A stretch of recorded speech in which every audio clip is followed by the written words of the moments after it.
Start करेंगे exercise 11.3 intro part. इसमें भी क्या है, दो टॉपिक अभी बचे हैं कि एक plane, distance of a plane from a plane नहीं होगा, फ्रॉम अ पॉइंट होगा, या distance of a point from a plane. अब देखो, अब सुनो यार प्लीज, इसमें क्या करें, एक प्लेन है, उस प्लेन से कुछ दूरी पर एक पॉइंट होगा P, उससे उसका डिस्टेंस फाइंड करना है। पक्की बात है। चलिए अच्छा, तो देखते हैं किस तरीके से होगा ये। और डिस्टेंस जब ये फाइंड करना है, समझ लो परपेंडिकुलर डिस्टेंस की ही बात करते हैं ये लोग। तो अब क्या कह रहे हैं यार कि ये एक प्लेन है हमारे पास, ये एक प्लेन है, ठीक है जी। और इस प्लेन से इधर कहीं ये एक पॉइंट P है, ये गिवन है पॉइंट x1 y1 और ये z1, ये पॉइंट गिवन है। इस पॉइंट का यहाँ से हमको परपेंडिकुलर डिस्टेंस फाइंड करना है। ये तो ऐसे आ जाता है यार पागल। तो r वेक्टर और ये d वेक्टर हमारा ये गिवन है, क्लियर है। अब कह रहे हैं कि इसका यहाँ से डिस्टेंस फाइंड करो। तो डिस्टेंस का फॉर्मूला ये होता है, अगर मैं डायरेक्ट फॉर्मूले वाली बात करूं,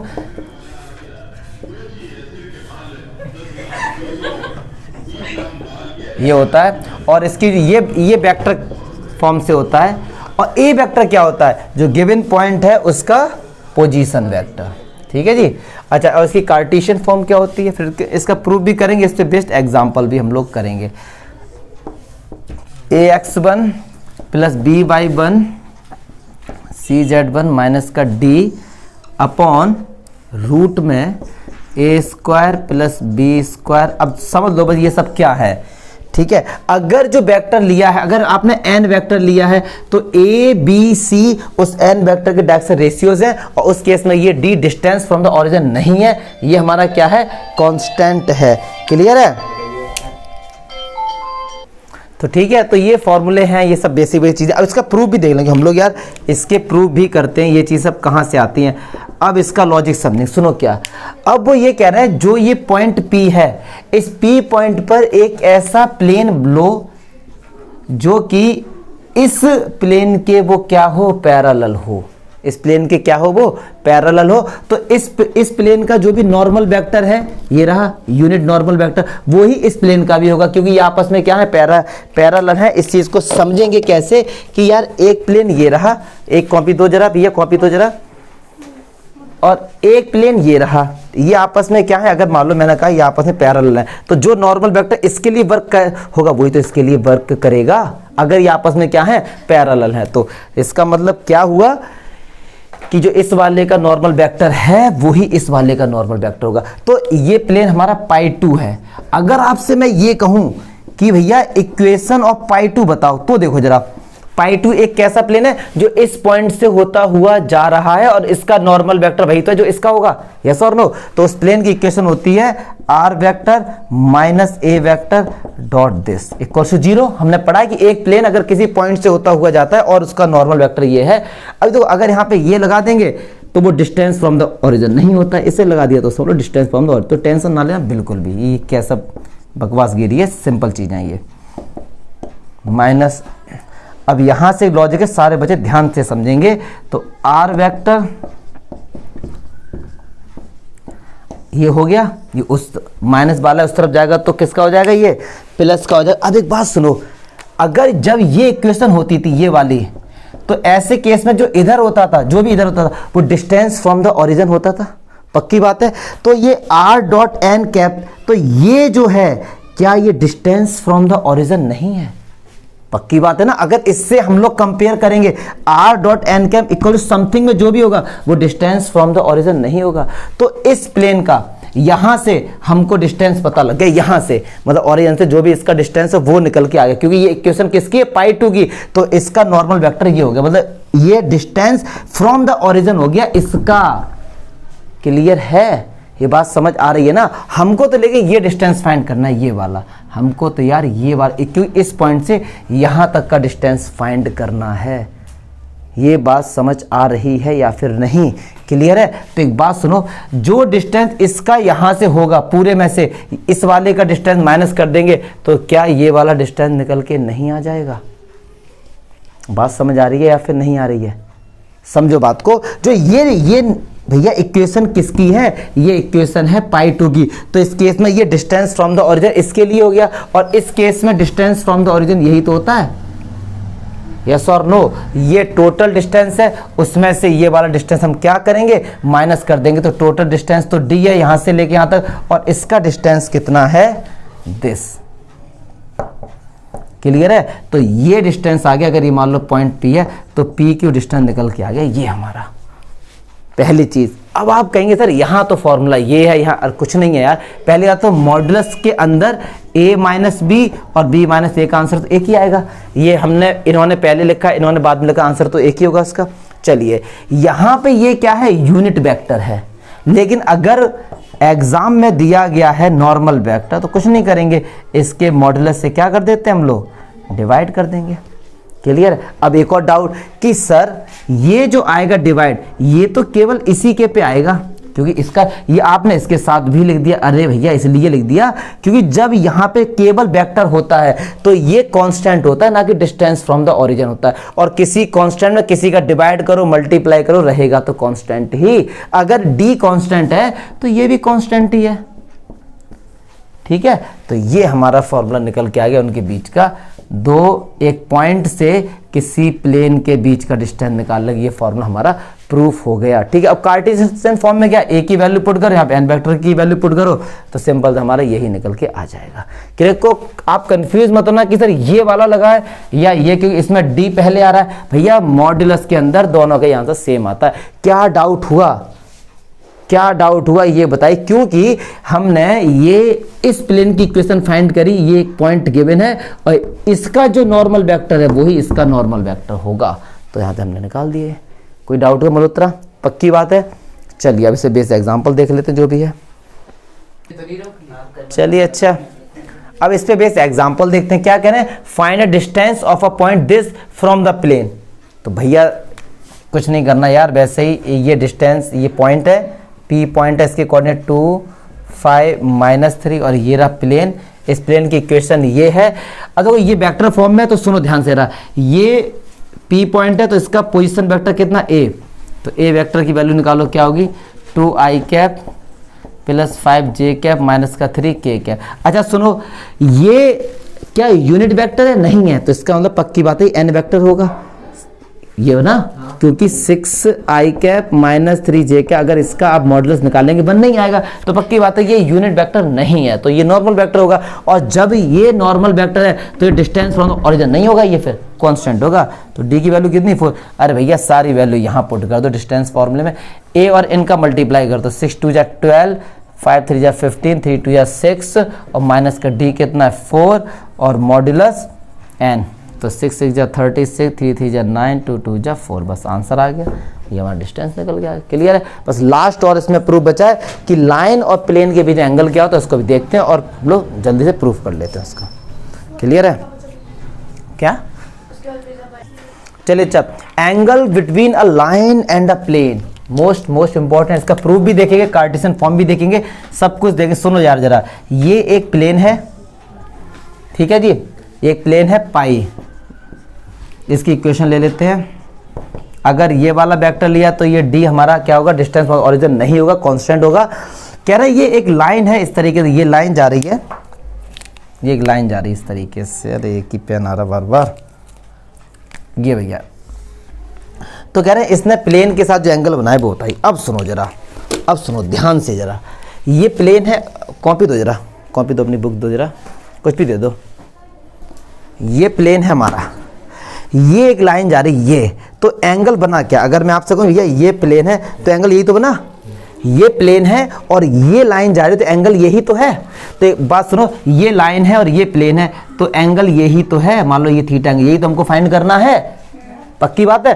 तो बताया गया है कि जो एंगल बनता है लाइन और प्लेन के बीच में इस कॉम्प्लीमेंट्री, वो क्या होता है, कॉम्प्लीमेंट्री होता है किसका, angle between normal of a plane and line. मतलब ये क्या बात बोलेगी, एनसीईआरटी में नहीं है, ये अदर्स बुक में बताया गया, लेकिन कंसेप्ट समझेंगे क्या। अब सुनो जरा, ये प्लेन है तो ये प्लेन का नॉर्मल होगा, और ये प्लेन का n वेक्टर है और ये लाइन की इक्वेशन है, तो भैया ये लाइन की इक्वेशन है r equals to a vector plus lambda b vector. अब b वेक्टर क्या होता था, जो इस लाइन के क्या होता था, पैरेलल होता था, a पॉइंट यहां कहीं होता था, उसका पोजीशन वेक्टर क्या होता था, a वेक्टर होता है। पक्की बात है। अच्छा जी, तो ये कह रहे हैं कि जो प्लेन और लाइन के बीच में जो एंगल बनता है ना, वो एंगल ये इसके नॉर्मल और इसके बी वेक्टर के बीच में भी एंगल बनेगा। पक्की बात है। अगर मैं इसको बढ़ाऊंगा तो इसके बीच में एंगल बनेगा। तो ये दोनों एक दूसरे के कॉम्प्लीमेंट्री होते हैं। मतलब ये थीटा है तो अंडरस्टूड है कि ये 90 माइनस थीटा होगा। कॉम्प्लीमेंट्री है क्योंकि ये तो नॉर्मल है। अच्छा, ये एन और बी के बीच का हमको तो ये वाला एंगल फाइंड करना है कायदे में, यही तो उनके बीच में है। पक्की बात है ना, यही तो उनके बीच में होगा। तो एक बात सुनो जरा, अब हमको फाइंड करना है ये वाला जो एंगल होता है, ये वाला जो एंगल है, ये है इनके और इनके बीच में। तो अगर हम यहाँ पे लेते हैं cos 90 माइनस थीटा, तो कभी भी नॉर्मल और इनके बीच में एंगल बनेगा तो इसका फॉर्मूला क्या होता है, b dot n cap, cap नहीं फैक्टर, यही तो होता है। पक्की बात है। और cos 90 माइनस थीटा को हम क्या लिख सकते हैं, साइन थीटा। तो आ गया प्लेन और लाइन के बीच का एंगल जब वेक्टर फॉर्म में गिवन है तब, जब वेक्टर फॉर्म में गिवन है तब, क्योंकि एंगल तो हमको थीटा निकालना था, ये कॉम्प्लीमेंट्री है और हमको पता है क्योंकि एन वेक्टर भी एक वेक्टर है और बी वेक्टर भी एक वेक्टर है, दो वेक्टर के बीच में एंगल निकालने का formula cos theta equal to होता था, यहाँ पे थीटा 90 माइनस थीटा था, निकालना तो यही था, तो फॉर्मूला ये होता है। क्लियर है। अच्छा, अब कुछ कंडीशंस हैं, उस कंडीशन को हम फिर इसकी कार्टेशियन फॉर्म भी बताएंगे। ये प्रूफ भी कर दिया हमने। अच्छा, कह रहे हैं अगर ये लाइन प्लेन के परपेंडिकुलर है, अगर ये लाइन जो है प्लेन के क्या है, परपेंडिकुलर है, तो यार अंडरस्टूड है, अगर ये लाइन प्लेन के परपेंडिकुलर होगी तो बी वेक्टर भी तो परपेंडिकुलर होगा क्योंकि वो इसके क्या है, पैरेलल। तो B और N के बीच में कितने का एंगल बनेगा, 0 डिग्री। कितने का बनेगा, 0 का। तो हम यहाँ पे ये कह दें कि B क्रॉस N वेक्टर का आंसर अगर 0 आ जाए तो वो दोनों लाइन आपस में क्या है, पैरेलल है। अब आप कहेंगे सर आपने क्रॉस क्यों लगाया, ये बताओ। क्रॉस में साइन थीटा आता है और साइन 0 क्या होता है, 0। या फिर ऐसे भी बोल सकते हो b vector equal to lambda n vector. अगर दो वेक्टर पैरेलल होते हैं तो उनमें कुछ ना कुछ कॉमन आता है। अगर ये दोनों कंडीशन में एक भी कंडीशन सेटिस्फाई हो गई तो आप बोल देना जो लाइन आ रही यार वो प्लेन के क्या है, परपेंडिकुलर है। क्लियर है। अच्छा जी, अब केस 2, अगर ये लाइन प्लेन के पैरेलल है, प्लेन के पैरेलल है, इस तरह ये प्लेन है, ये लाइन जा रही है, तो बी वेक्टर भी इस तरफ होगा, तो बी वेक्टर और एन के बीच में 90 डिग्री का एंगल बनेगा। यस और नो। और जब 90 का बनता है तो उनका डॉट प्रोडक्ट क्या होता है, 0 होता है। यस और नो। कंडीशन के साथ समझो कि अगर ये लाइन इसके पैरेलल है लेकिन एन वेक्टर के तो परपेंडिकुलर है, बी वेक्टर एन वेक्टर के क्या होगा, परपेंडिकुलर होगा, तो उनका डॉट प्रोडक्ट क्या होगा, 0 होगा। पक्की बात है। ये उस केस में है जब प्लेन की और लाइन की वेक्टर फॉर्म गिवन थी। अब क्या पता क्वेश्चन में प्लेन की और लाइन की कार्टेशियन फॉर्म गिवन हो, तब कैसे होगा बताते हैं। इसको लिखो पहले।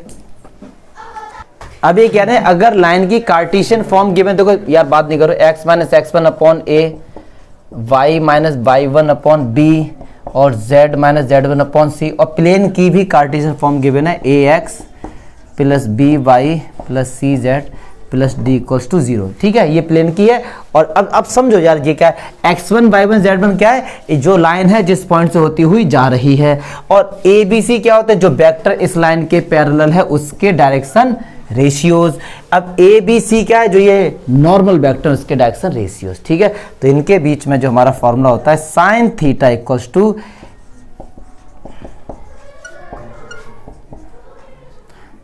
ये स्मॉल सी है ये,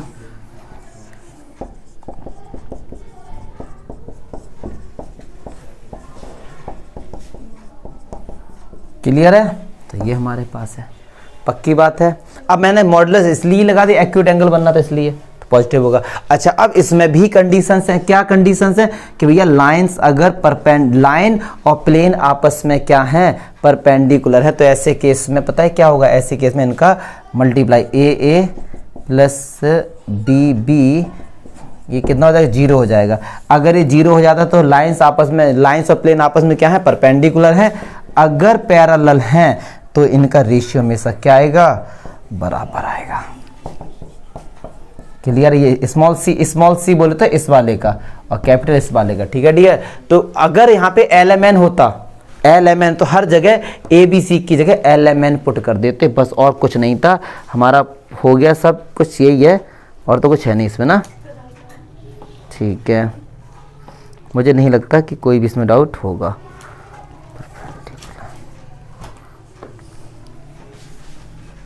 हाँ जी, आज नहीं उल्टा हो गया यार, ये पैरेलल के लिए कंडीशन है और ये किसके लिए है, परपेंडिकुलर के लिए। उल्टा हो भी जाएगा, क्यों, यहाँ पे यार प्लेन है।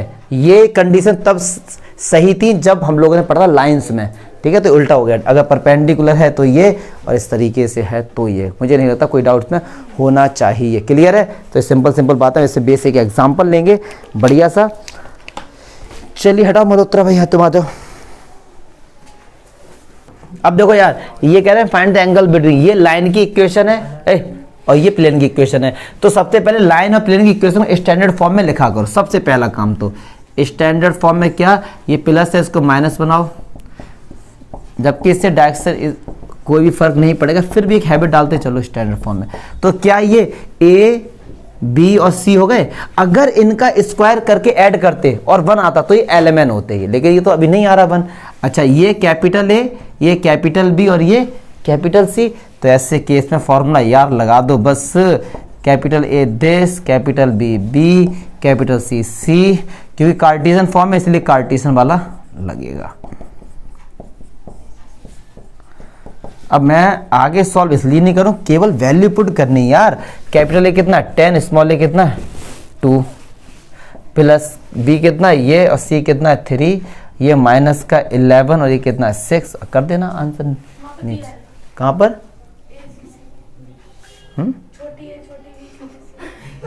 कहाँ पर? क्यों? अच्छा, ये कह रहे, ओके ओके ओके डियर, ठीक है। तो आज हम लोगों ने पूरा ये खत्म कर दिया, अब एक्सरसाइज पे आएंगे इसकी, ठीक है।